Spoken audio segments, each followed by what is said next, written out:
আমাদের ভিডিওগুলো দেখে এই মুরব্বি চলে আসছে সেই ঝিনাইদহ থেকে, তাই না? ঝিনাইদহ কোথা থেকে আসছেন? ঝিনাইদহ শহরেই, শহরেই দোকান। আচ্ছা আচ্ছা, তো ভিডিওতে আমরা যেভাবে বলছি, যেই প্রাইস বলছি, যেই মাল দেখাইছি, বাস্তবে এসে তো পাইছেন? পাইছি আমি রেটে কথা কাছে মিল পাইছেন তো? পাইছি রেট এবং কাপড়ের সাথে মিল খাইছে। আলহামদুলিল্লাহ।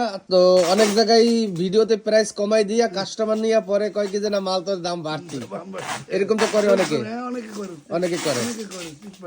জি জি। তো দর্শক, আমাদের কাছে এখানে যে কালেকশন গুলো আছে, আপনার রাস্তার ফুটপাতে হোক বা গ্রামগঞ্জের দোকানে হোক, সেই কালেকশন আছে। পাশাপাশি এই যে শোরুম কোয়ালিটির যে কালেকশন গুলো, সেগুলো কিন্তু পেয়ে যাবেন। তো সকল ধরনের চাহিদা মেটানোর জন্য আমিন কটন আছে পাইকারি শার্ট বিক্রেতা হিসাবে। তো যাদের লাগবে সরাসরি আমাদের এখানে চলে আসবেন। আমার একটা জিনিস পাবেন, কথায় কাজে মিল পাবেন।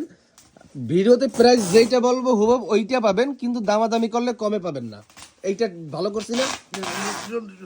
অনেকে ভিডিওতে দাম কমাই দিয়া কাস্টমার নিয়ে পরে দাম বাড়াই দেয়, ওইটা ভালো নাকি আমি ভিডিওতে দাম যা বলছি আসলেও একই দাম, কোনো দামাদামি হবে না?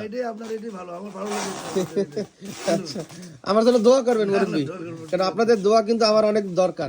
আপনাদের দোয়া এবং সহযোগিতায় আমরা অনেক দূরে যাইতে পারবো। অনেক দূর থেকে আসছি, তো আপনার ভালো লাগছে, আপনার এখানে আসবো আমি ইনশাল্লাহ। ইনশাআল্লাহ। তো আমাদের ঠিকানা সাভার নবীনগর ক্যান্টনমেন্ট বটতলা, এই বলো 29 নং বাসা, ফকিরবিল আমিন কটন। এখানে পাইকারি শার্ট বিক্রি করা হয়, যাদের প্রয়োজন সরাসরি আসবেন। আল্লাহ হাফেজ।